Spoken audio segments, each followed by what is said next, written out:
Uh-oh. No introduction today. It just went without the introduction. We are live, ladies and gentlemen. Hey, how are you guys doing? We didn't get the fancy introduction. You know what? We're not going to leave y'all like that. Y'all hang on. We will be right back. Don't go anywhere. Now I got to find where the intro is. Isn't that awesome? That is cool. First time that ever happened.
The following is a presentation of Zagnif Productions, LLC.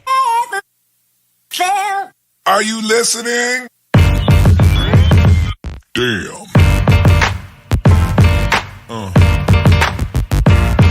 Yeah.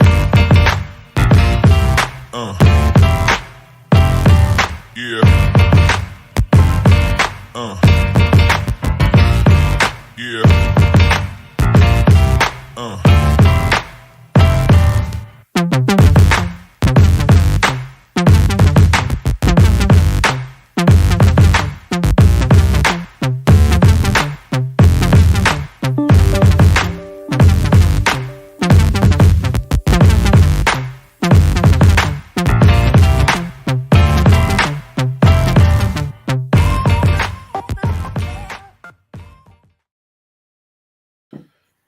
Hey, gang, how's everybody doing? Hey, gang, how's everybody doing? How are you all doing this evening?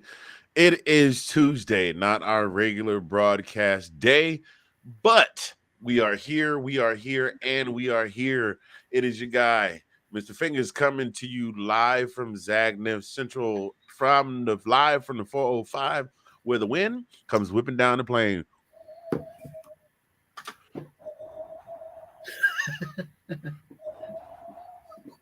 The wind was actually kind of getting after it this morning. It was a little bit chilly. Your boy had on a jacket. It was like, oh, I might have to break out the bomber tomorrow. It's kind of getting there.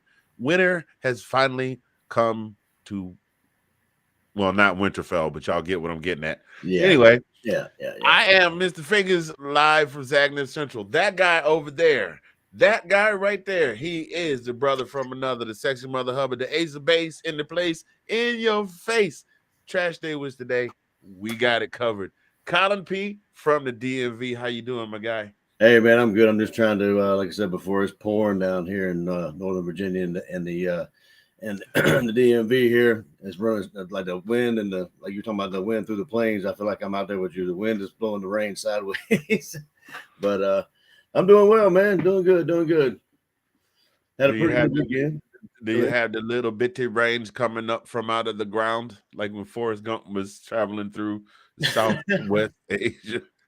It was kind of funny because I got Brady off the bus. And it was raining pretty hard, and he said, "Daddy, in my heart, I felt like it was going to flood." And I was like, "Going to flood?" I said, "Yeah, it was raining pretty hard, but I don't think we're in danger of flood, my man." But it was. I'm sorry. I'm geographically challenged. Vietnam is in West Asia, in East Asia. I said it twice. In East Asia. East Asia, not West Asia. Southwest Asia is where the Persian Gulf is. Anyway. Yes, sir. So, obviously, Mr. Fingers failed geography in high school, but we are right. We are all right. We are all right. So, how you doing, man? You doing pretty good? Yeah, great weekend, man. Great weekend. Had to be man with me, and he got on me a couple times because I was yelling at the TV. You know how it goes when we watch them dogs every now and then. Just kind of get up and jump up and clap, and there was a lot of things to be clapping and being excited about. With Milton and those guys are, I don't know, man. The offense is they're clicking. The defense is too. Yeah, 100%, man. 100%. And we'll talk about that a little bit later on. We don't want to get too deep into all of our source material too early in the show. But first thing first, we're going to talk a little bit about, okay, so now this thing wants to act dumb. So first things first, we're going to get into some scores around the SEC. This was a week, actually, believe it or not, was this week 10? Yeah. No, this past week was week 12. I'm sorry. I stand corrected. That's what that is.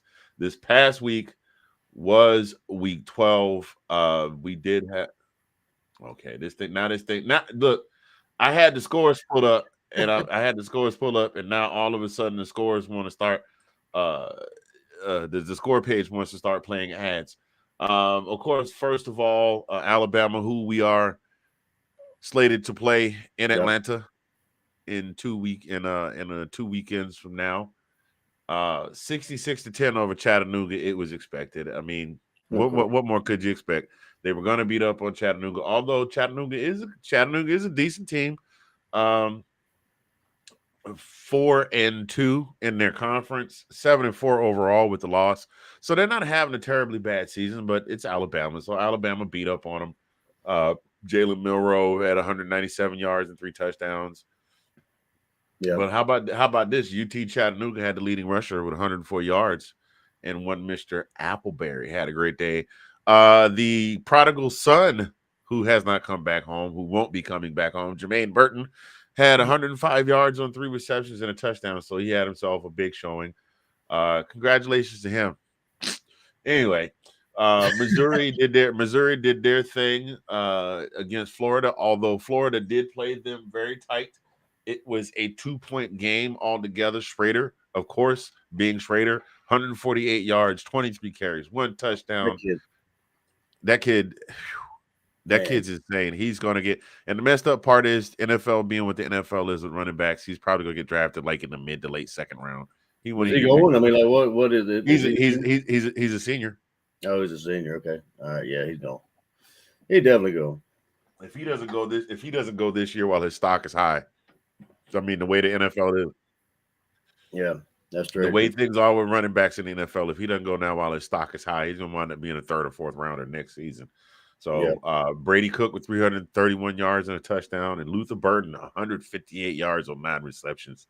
And those insane. Is he in the running for the Biletnikoff this year? I'm not. I believe he is. I think he is. He should be. He absolutely should be. You know who else is in the running for the Biletnikoff this year? One Mr. Brock Bowers. Congratulations to our guy, Brock Bowers, who is a semifinalist for the 2nd year running for the Biletnikoff Award. Yep. I don't know if he's going to get it or not because he's in incredible company. I mean, he's in the same group of people with Luther Burden. I cannot think of the young man's name from LSU. I believe his last name is Connor. Crap. Look, I'm drawing a blank right now.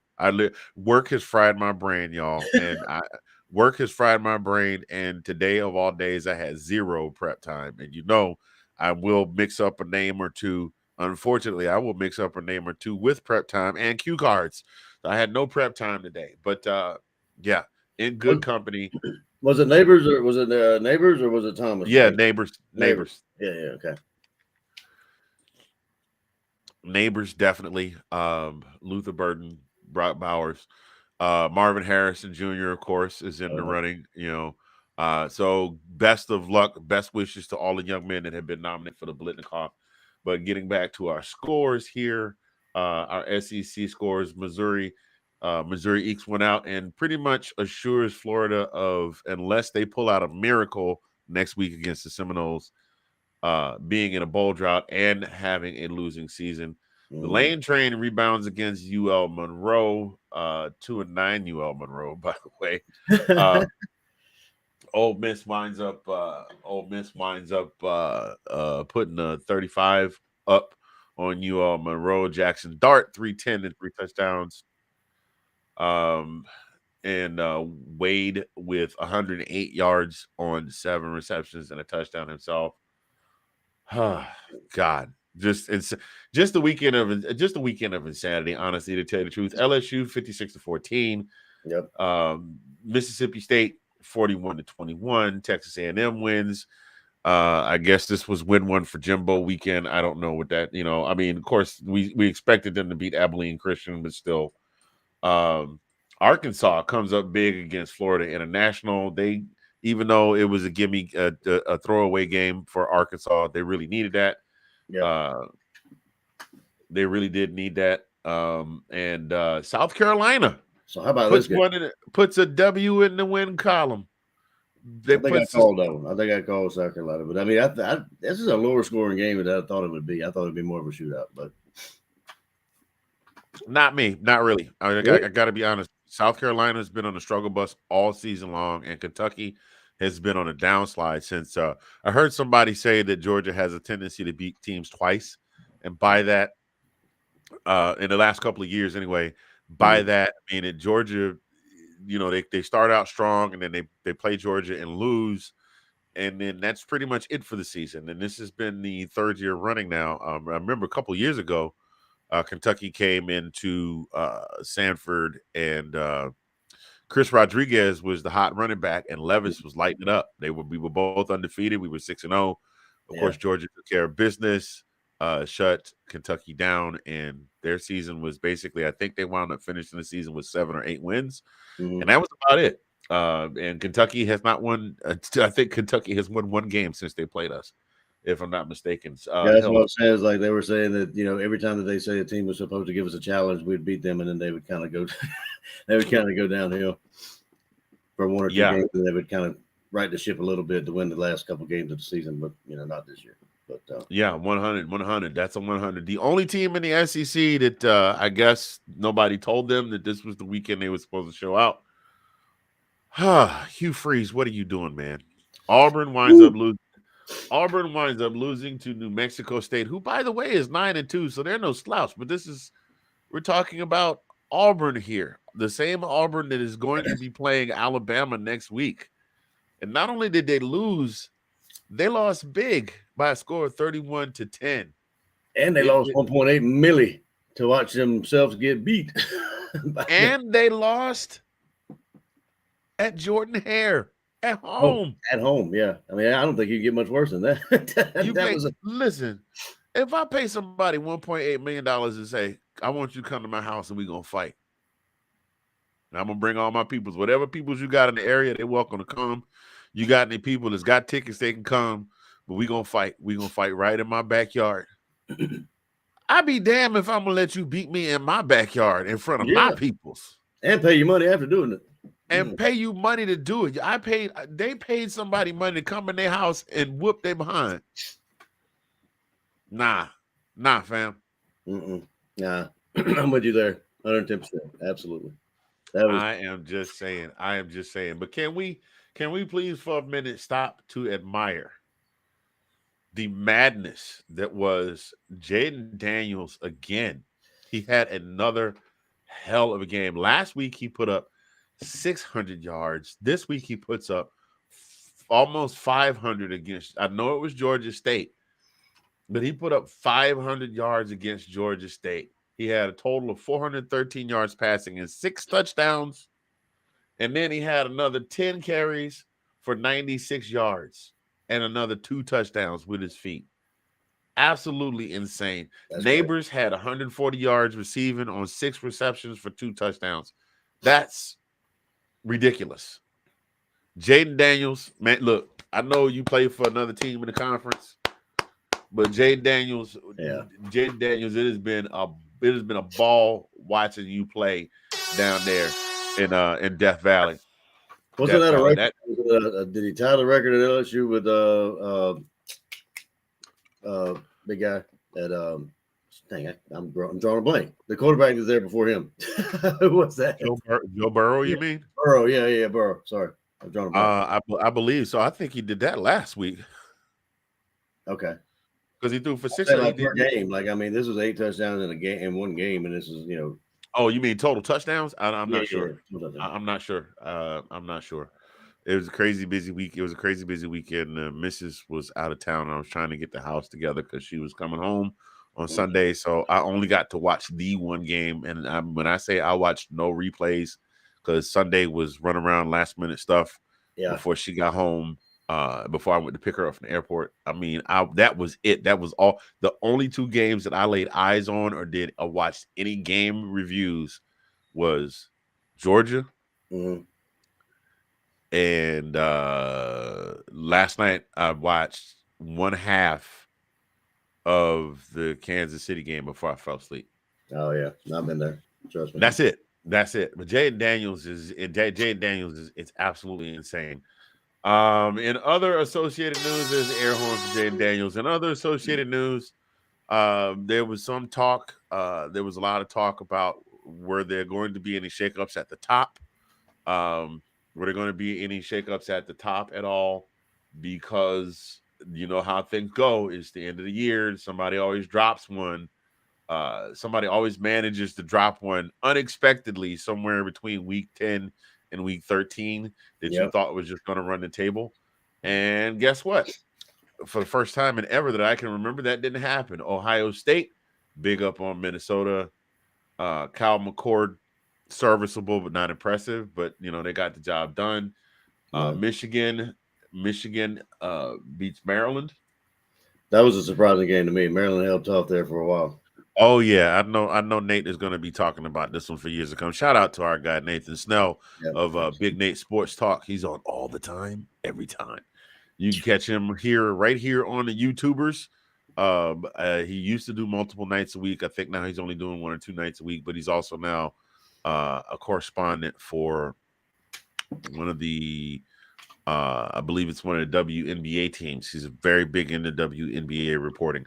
Then Florida handles business against North Alabama, although unfortunate news, they do lose quarterback Jordan Travis to a severe leg injury, basically ends his season, and he made the announcement since then that he is going to go ahead and say goodbye to the fans in the program at Florida State. He's going to rest up, rehab, and get ready for the 2024 draft.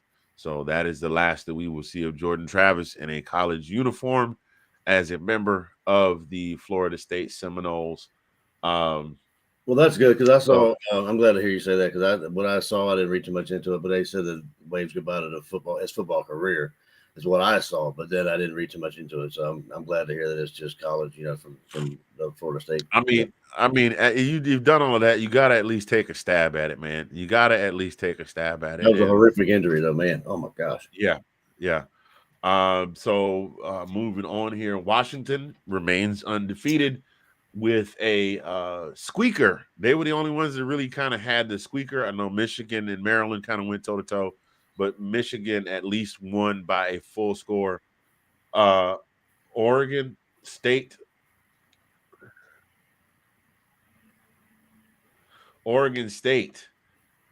2 points. A safety. That's not literally a safety, but Oregon State falls short by 2 points. They held Washington scoreless in the second half. Almost pulled it off. Not enough gas left in the tank at the end. Left too much time on the clock for Washington to run the clock out. Oregon does their thing. They handle Arizona State. Texas beats Iowa State 26-16. Of course, we know about Alabama and Chattanooga, Missouri, Florida, and Louisville. Pretty much guaranteeing that they're going to go into the ACC championship against Florida State with just the one loss. Yep. With just the one loss, because they handled business against Miami 38-31, and that game was closer than I thought it was going to be. So we shall see. We shall see what we shall see. Now, who did lose this weekend? And it was a little bit of a sad occasion because we were all rooting for this particular team, the Dukes of James Madison. Now, Yeah. for those of you that are not familiar, James Madison is now an FBS team. They moved up there in the Sun Belt Conference. They are nestled in the hills of Harrisonburg, Virginia, which is roughly about 2 hours outside of DC. Um, 2 hours outside of DC. They have been a phenomenal program for many years at the FCS level. They move up to FBS, and the NCAA, being the NCAA, says you cannot compete in the postseason at all for 2 years, which is a whole load of horse pucky because they have one loss, they lost to Appalachian State.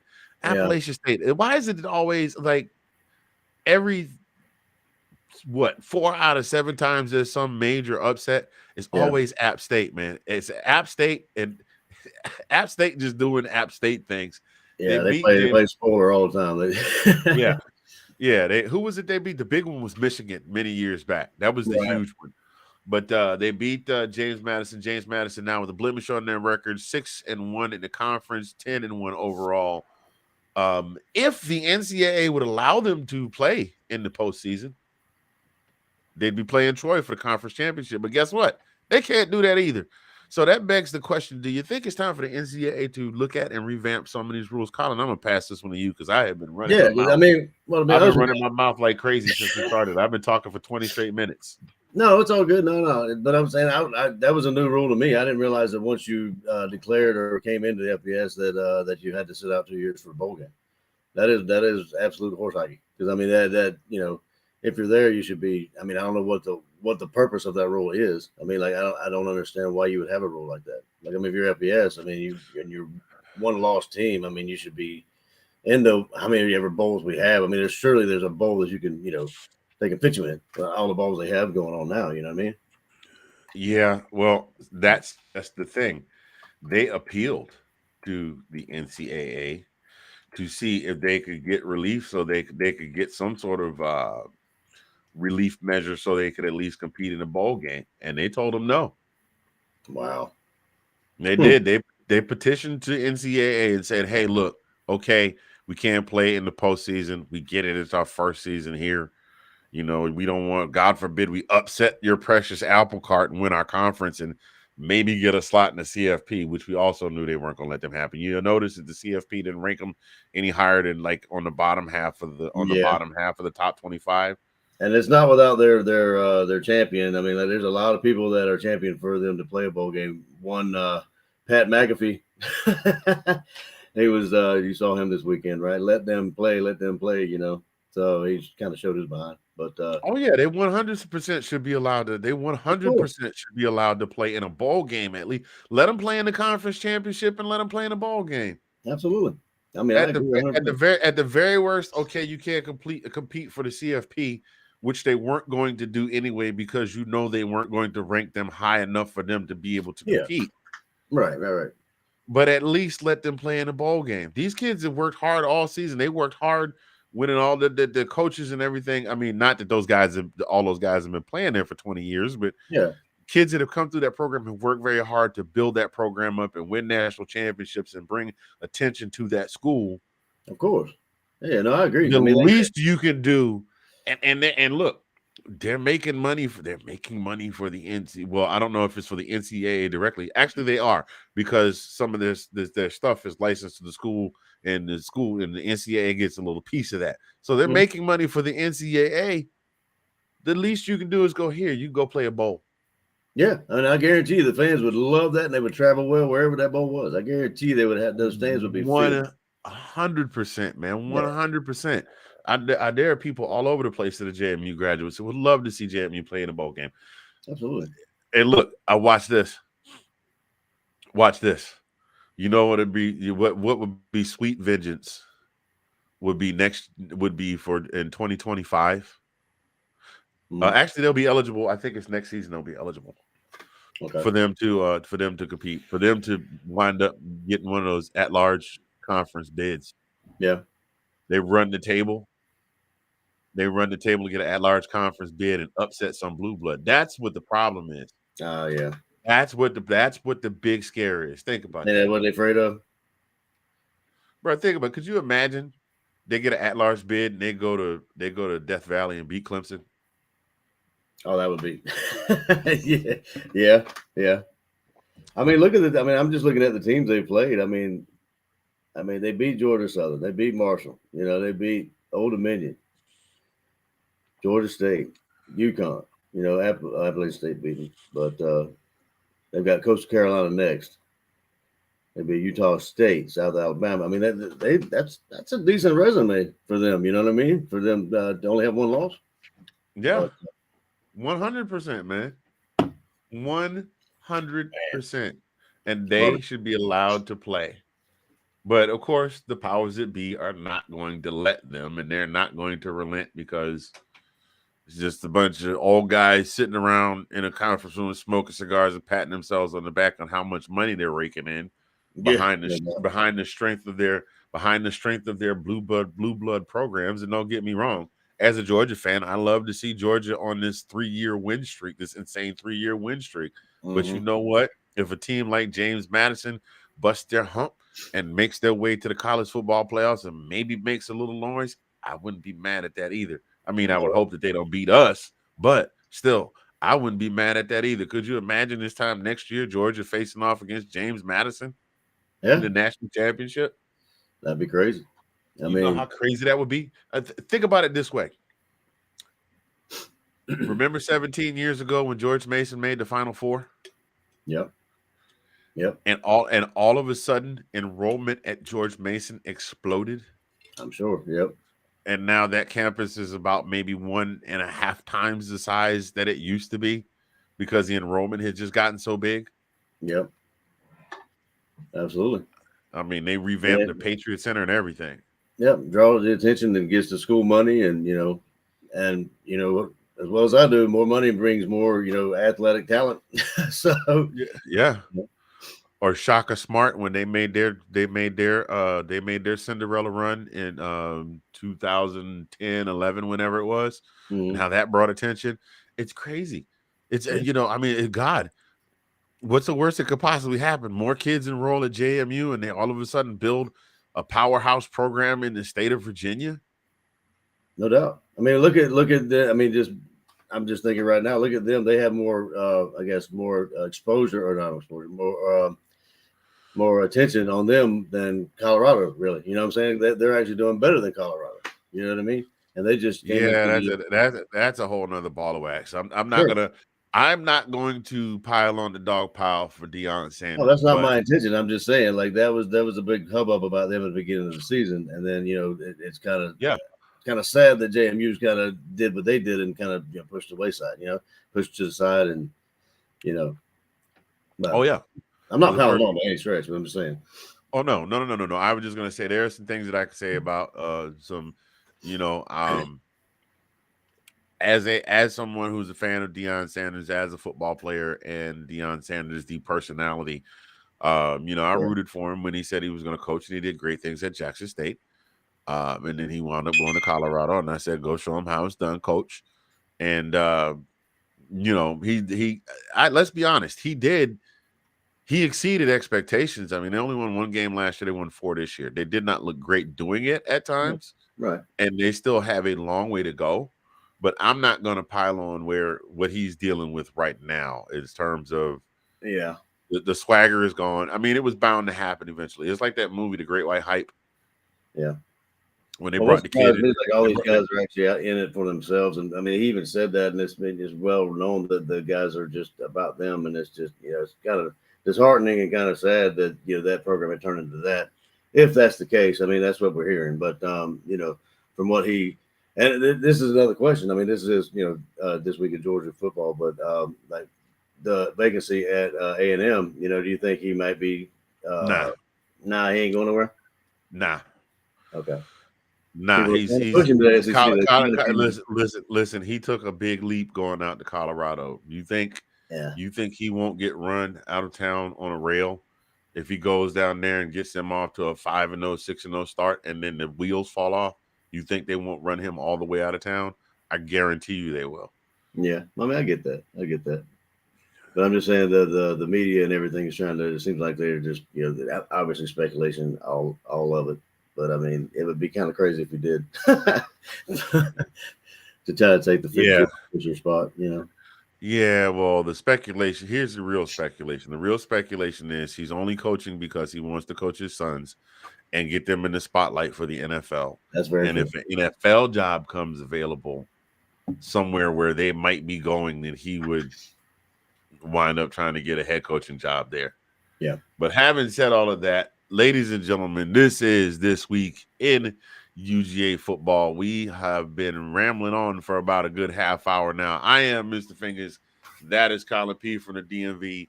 We're gonna take a we're gonna go ahead and take a short break, and then we'll be right back to talk about the Georgia Tennessee game. You guys hang tight.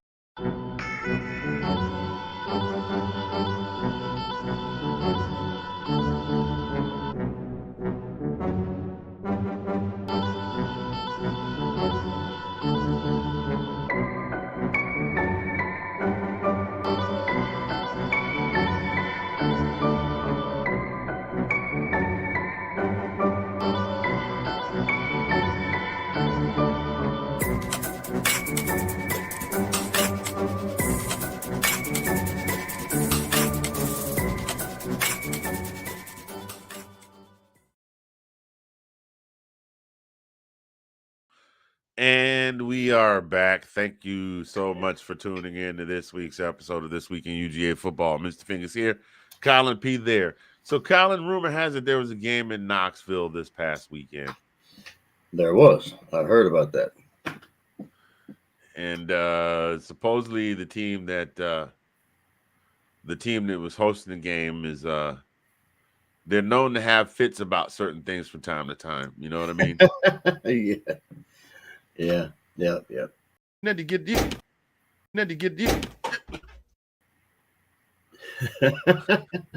So hey, we didn't see that. I was kind of disappointed we didn't see any of those bottles flying around.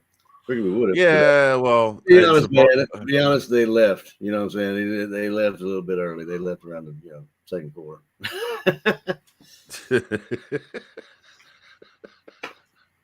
Wait a minute, hold on. What was it they said? What was it they did? Need to get deep. I love that clip. That was pretty good piecing together. That is hilarious. That is so funny. Oh my God. I gotta find the full clip. So I can play it again. I'm gonna play that every year on week 9, week 10 when we play Tennessee. So anyway, yes, indeed, the Dogs did travel to Knoxville. To be completely honest, it really wasn't a contest. It wasn't like last year. At that time, we went in. Tennessee was ranked number 1 in the country. I think we were 1 or 2 weeks into the CFP rankings. No, I think it was the first week of the CFP rankings. The rankings had come out, and Tennessee was unanimously ranked number 1. Right. And then when we left, Tennessee was no longer ranked number 1. And there is now a popular YouTuber who now sells shirts that says that Tennessee was ranked number 1 for 1 week in 2021. In November 2021. This year, not as much success. We've seen the offense struggle. We've seen the defense struggle. And that's essentially what wound up happening. Georgia winds up walking away, hanging almost a 40-burger run on 38-10. And again, we gave up 1 touchdown and a 75-yard run, and after that, it was pretty much Katie bar the door. I mean, they scored when did they score that field goal? I can't remember, but that was it. I was talking to a buddy of mine. Field goal in the second quarter. In the second quarter, and then he scored anything in the second half. Nope, no more scores after that. I'm not completely mad at that. I mean, we got to spot them 7. I don't like it, but I mean, I don't like spotting anybody anything because that leaves the door way too open. What if it's a close game? If it's a 1-score game, that could be the difference in the win or the loss. Oh yeah, absolutely. Not that we would know anything about that 2018 national championship, but sometimes these things happen. So, honestly, I mean, what is there to say, dude? Once everything started clicking on all cylinders, they almost looked like, I won't say they looked like they were sleepwalking through the game, but it was almost like they were just doing run through drills. Yeah, I That mean, makes sense. I was I can't remember what I was watching. I just said TV. I can't remember what show I was watching, but it was like it was kind of funny because it's kind of the complete opposite of what we were or how we were last year and the year before. Everybody, our defense was something to look out for, and our offense wasn't that. I mean, it was great. Don't get me wrong. Like Stetson was balling out. We had Brock and Big O and running backs and that stuff. We were able to score, but the teams were scared of our defense. Not really scared of our defense, but concerned about our defense. Now they're No, turning it. you were right the first time. They were scared of that defense, Yeah, but especially now at they're getting 22. scared of our offense. Is what I'm saying. I mean, look Yes. at Carson Beck is carving people up. Like he is throwing that ball. Like I'm saying, I'm almost ready to say like he's tearing up Stetson's records. Like I mean, it's he's on the move, and he's got the arm to boot. So I think the term that I'm starting to hear thrown around a lot is complementary football. By okay. that, I mean that for the first two seasons, uh, we had Stetson Bennett, who was a great quarterback, but the strength of that team, uh, with the strength of that team, Carson, I will say this: Carson Beck could have done the same. Mhm. I'm not so sure about Vandergrift, but Carson Beck could have done the same. I honestly think JT Daniels, if he'd stayed healthy, could have done the same. Why? Because you have to have. I give you a perfect case in point. I keep forgetting who the quarterback was for the Ravens the year they won that Super Bowl, and he was just meh. But you had Ed Reed, and you had Ray Lewis, and you had Ray Rice. So the quarterback was not the stud, but you had the team built around that quarterback, enough complementary Mhm. pieces to the puzzle that the quarterback didn't have to be a stud. All Right. he had to do was not make mistakes. And he was very good at not making mistakes. And so they won the Lombardi. Um, Complementary football, where the defense is not as overpowering as it was before. They're still very, very good. As a matter of fact, the last time I checked, they were ranked number 6 in the nation, I believe, which It is is still 65. not. Yeah. That's not a bad drop from one. They're ranked number 6 in the nation Mhm. overall. Um, you've got an offense that can move the ball now. You've got a Kendall Milton who seems to be able to stay healthy through an entire season. He might get dinged. You got a Mhm. Brock Bauer. If Brock Bowers was out for 4 weeks, and you had Lad McConkey step up, and Cash Jones got himself a little bit. And you understand what I'm saying? So the Absolutely. Dogs have gotten very good at playing complementary football. Right. And we're starting to see more of that. Actually, we're starting to see that with Alabama, where Jalen Milroe is not a world beater at quarterback. He's still a very good quarterback. They're playing complementary football. I'm Yeah. looking forward to the SEC championship. But getting back to the Dogs, yeah, um, they just they look like they were doing walkthrough drills. They made it look so easy. Yeah. Absolutely. And like you said, I mean, it's complimentary, but you're making use of the weapons that you have. I mean, it's just Yes, and obviously, Beck has been spreading the ball around. And let's give credit where credit's due. Bobo's been calling, I mean, hell of games. And he's been calling a very good games the last. I mean, I don't know, like last four. Well, I say 4, 5, last three at least, last two at yes, least. sir. You heard me knock wood. Yeah. So but and the halfback pass there with Bell through that, what I'm saying, the Oh Rosemary man, Jack. I was look. like, where's that been all? I mean, we've never done that. We haven't done it. Well, I say never. Yeah, We haven't done it in yeah, a we while. have. Yeah, we have. We did that in the SEC championship against Auburn. I think it was DeAndre Swift that threw How long ago was the that? I'm saying we haven't done it recently. You know what I'm saying? Oh yeah. Well, who was the offensive but no, Bobo wasn't the coordinator then, I don't think. Mm-hmm. It might have been an Nah. assistant. But I'm saying we've done it before, and I think we did it. Yeah, that was in Kirby's first couple of years. Yeah. But I've What I'm I've saying is seen that that I've our seen offense that is play good. before. Our offense is good enough now where they're not. It seems like Bobo's not scared to grab, go in his bag and throw and call some plays like that. Not be as conservative. I mean, I get conservatism, but I mean, take a chance. That was my Yeah. big beef with Stetson and JT before that. It was always these little dump offs, these little 15, 10 yarders and that kind of stuff. Don't be afraid to we never slung it downfield. It wasn't like they didn't have the arm, but or the weapons for that matter. We had Pickens Yeah. and that kind of stuff. We could have done that, but conservatism is kind of is a killer, I think, in my mind.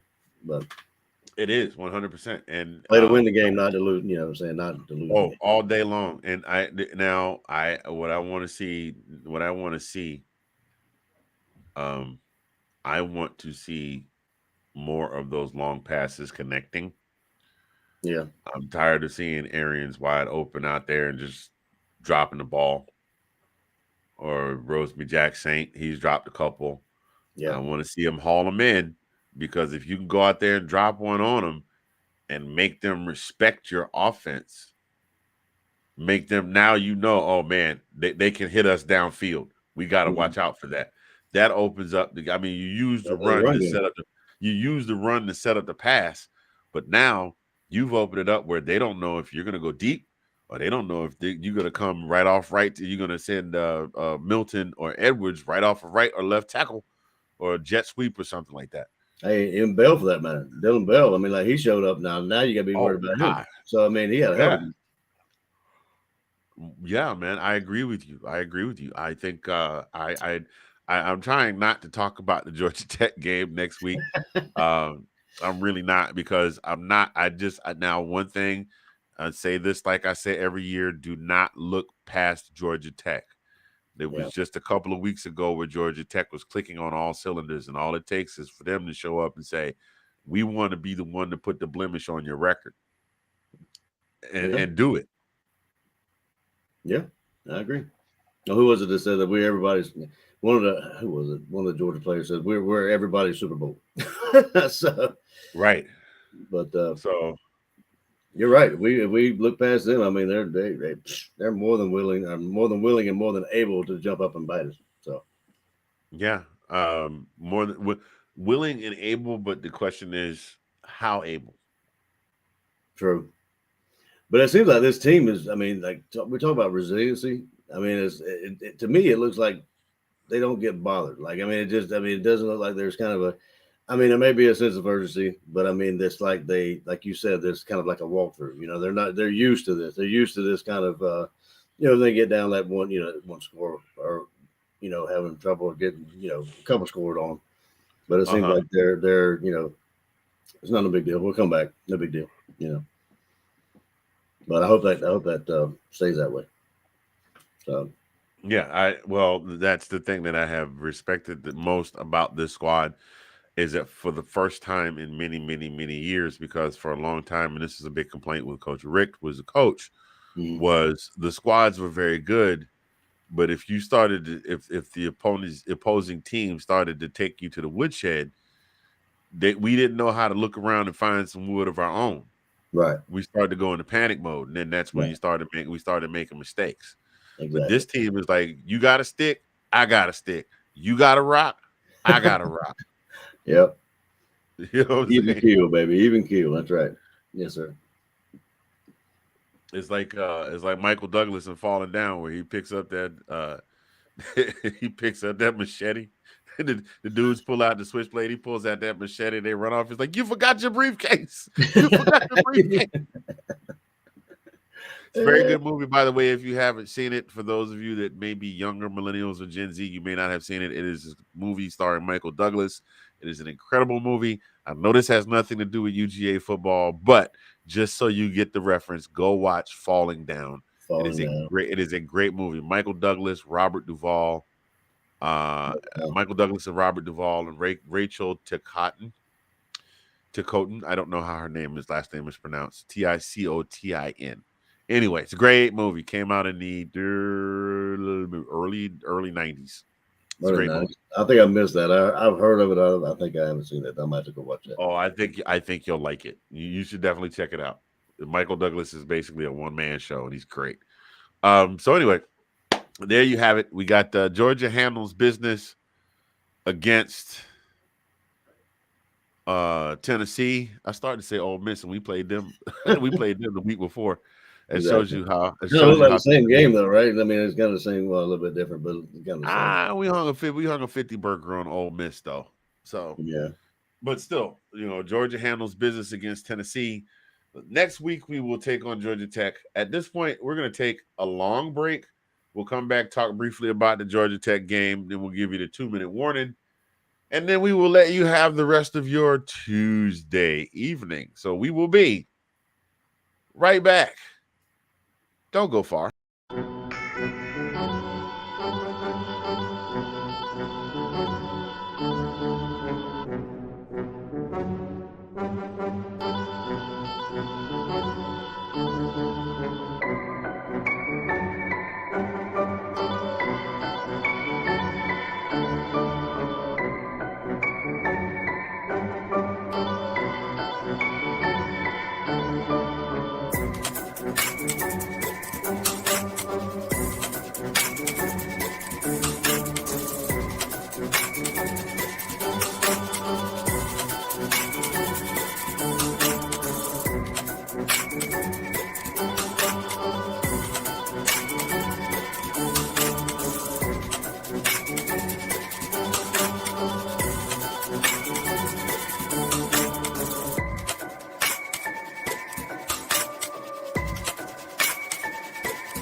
Hey, gang, and welcome back. It is us, Mr. Fingers, Colin P. from the DMV. This is This Week in UGA Football. Those outfits you saw, you can get them right now if you go to that website right there.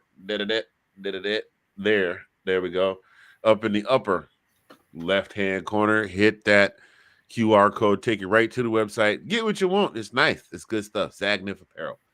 Next Saturday, this coming Saturday, actually, which is the next Saturday, the Dawgs travel to Bobby Dodd Stadium in beautiful Hotlanta, Georgia. Honestly, the best way to get there is just catch a helicopter and have them airdrop you in.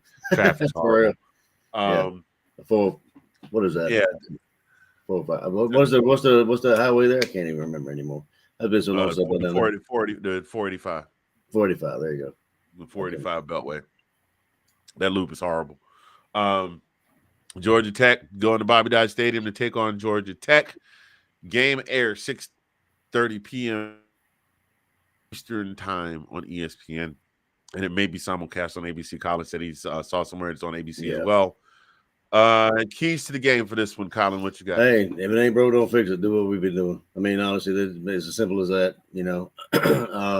Stay healthy. That's number one. Key is stay healthy. Do enough to win the game, but don't don't go crazy. Right. You know what I mean? Because the real game is. I mean, not to say this is a real game too, but I mean we have a game to win in order to extend the extension of our season is the following weekend. Yeah, I mean, I want to see Carson do, what Carson's been doing. I want to see Milton stay healthy. I want to see Dejon, all of our key players, and Brock. Brock. I know he's chomping at the bit to get that national championship, but this is not the Bama game. So I mean, do your thing, but don't go crazy. That's all I'm saying. Yeah, I'm 100% on this one. Actually, you know what? Just to wrap this whole thing up in a bow, I'm gonna go out on a limb and say Georgia wins this one cruising. I think that Kirby's probably going to pull the starters. You know what? He'll let them play till the fourth quarter, but he's going to pull the starters. He's going to pull the starters. If they've got a big enough league, he'll pull them in the third quarter. He's going to let the starters play the whole first half. If the lead what I is think big he enough, might do though. What I think he might do is kind of like substitute like some of the second, third, just kind of pieces. Not like pull them all, just kind of put some in there Oh and yeah, that's normally how he does it. Like he'll do a series and then he'll send out.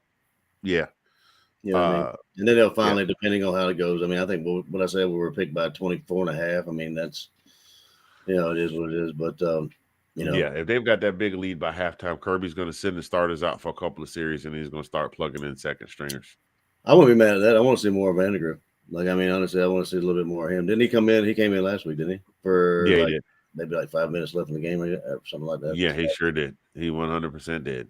He 100% did. So I'm going to go ahead and say I'm saying they get over the 40 hump this week. I was hoping they would last week, but I'll still take the W. I'm putting this game at 43-12, if that. Yeah, I'm gonna say 43-12, and it's gonna more than likely be field goals. Is what I'm gonna put it for Georgia Tech, 43-12. Okay. And that's where I'm putting that. What you got? I'm gonna go a little bit. We're gonna blank them. We're gonna hold them scoreless. I think we're gonna be around probably 37-42, maybe 45 to zip it. I Let's do I, I 42 nothing. I would like to say that this is going to be the first team that we will keep from scoring on the first series. A touchdown, scoring a touchdown. I think they'll march down and they'll stall out. Yeah. I mean, it seems like we do better when people do score first.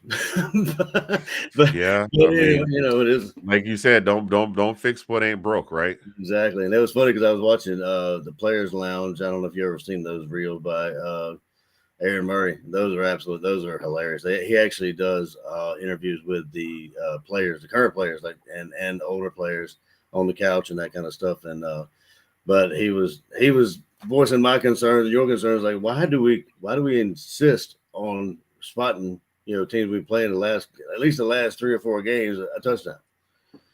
And he actually, who did he ask? He asked somebody that, like a current player. I can't remember exactly who he asked, but he said, he said, I can't answer that question. He said, but we come back after that and, we ball out. I mean, I don't know if that's a catalyst or, I mean, that's like, hey, there you go. And then we're going to, hurt you pretty bad now. Right. I have no idea. Right. But yeah, if you get a chance, check that out. It's called the Players Lounge. Aaron Murray. He's fun too. He's hilarious. Most definitely will. The Players Lounge with Aaron Murray, ladies and gentlemen. Y'all make sure y'all check that out. Not while we're on, by the way. Just make sure you check that out. So, having said all of that, that brings us to our final segment of the show, ladies and gentlemen. This is the segment that we like to call the 2-minute warning.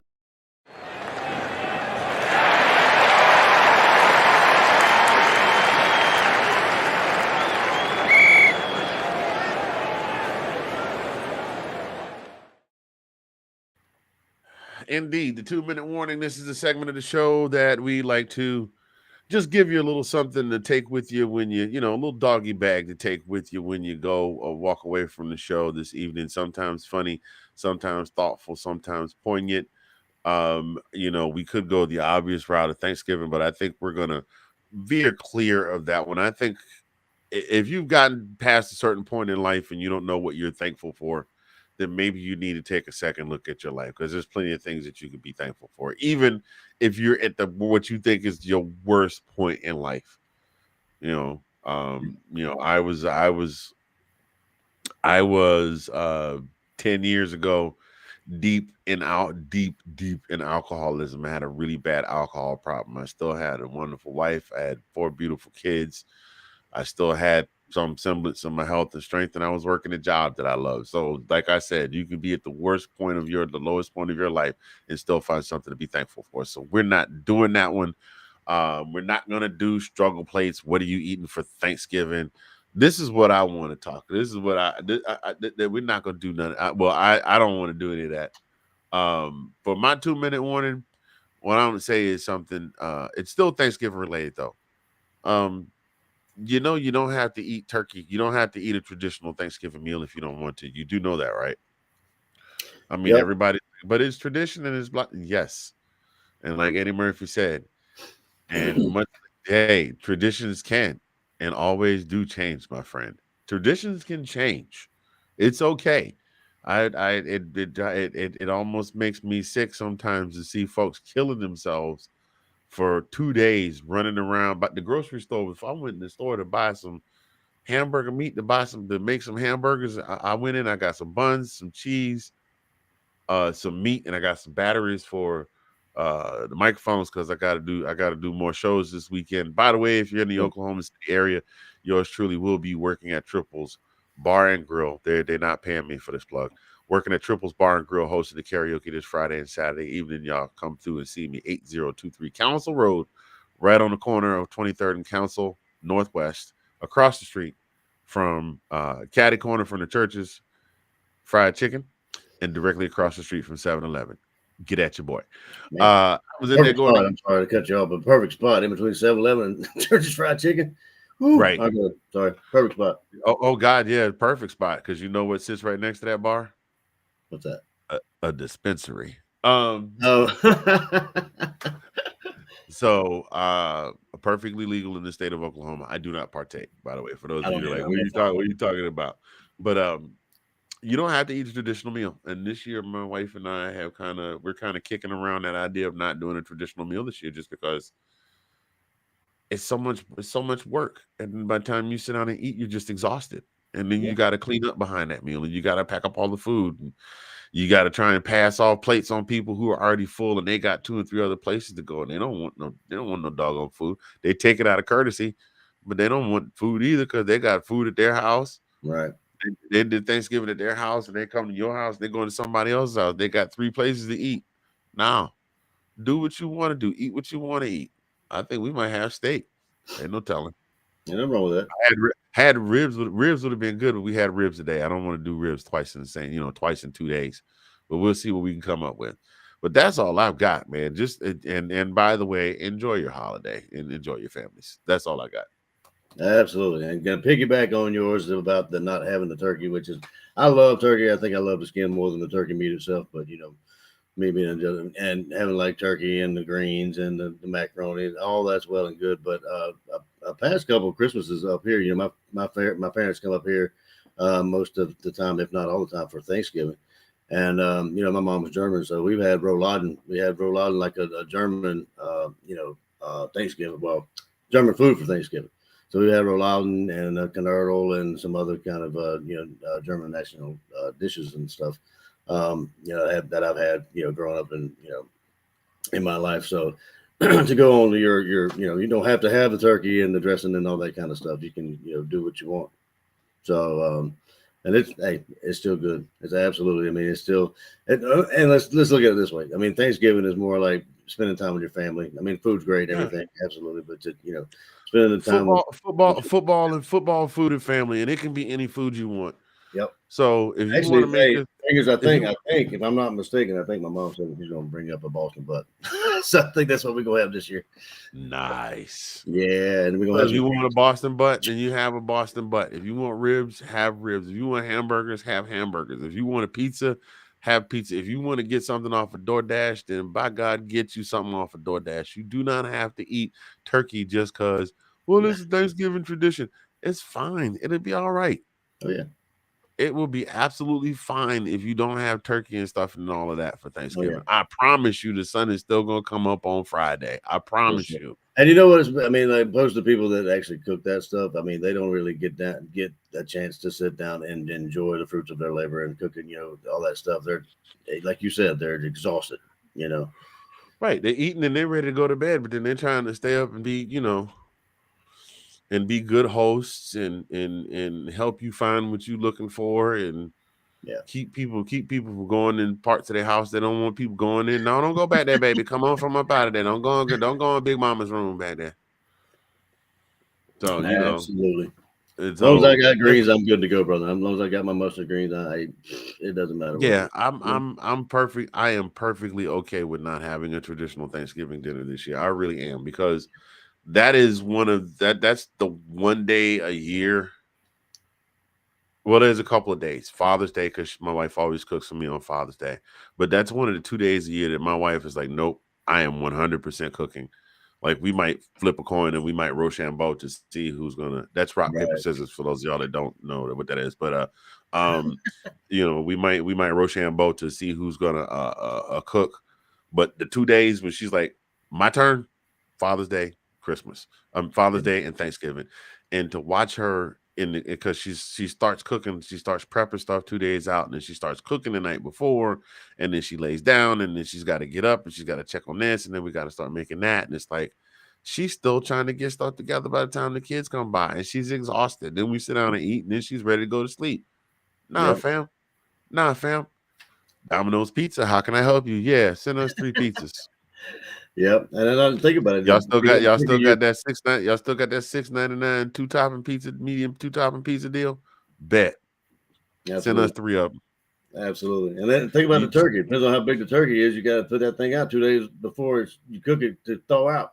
So, I mean, and that's a mess. it is a mess. That's a mess. I mean, she even went so far one year as to get the smaller one, just the turkey breast, and that had to thaw. But then there was the stuffing and everything else. I'm like, babe, you just got back in town. We're not doing this year. We're gonna figure something else out. I don't care if it's Wendy's or Taco Bell or whatever.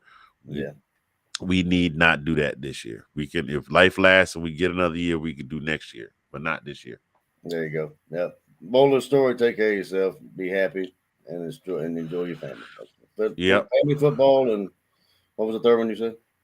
What's that? Family, food, and football. Family, food, and football. There you go. Yep. Well, that right there does it for this week's episode of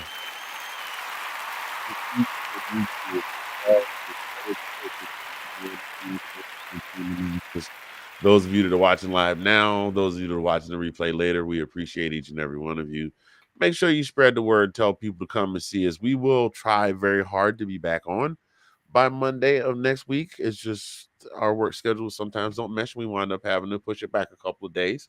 But we will at least give you one show a week unless special circumstances mitigate us doing something different. Instead that they dictate us doing something different, not mitigate. So, yeah, I did learn my dictionary words today. I learned it. I'm real good. So unless special circumstances dictate that we have to do something different, we'll give you a show every week, and then we're giving you shorts every week. And now, my man, how about an air horn from my man Colin giving us the shorts? Oh yeah, little short videos on the weekend. We'll continue doing that. We'll have a couple for you just to kind of recap the in-state rivalry games this weekend, and then we're gonna both go phew, and we're gonna relax because come next week we're gonna have to talk about the SEC championship. So y'all enjoy your weekends, enjoy your family, enjoy whatever food it is you have, and we will catch you next time. On behalf of myself and Colin P from the DMV, this has been This Week in UGA Football. We will catch you next time. And until then, go Dogs. Happy Thanksgiving. Go Dogs.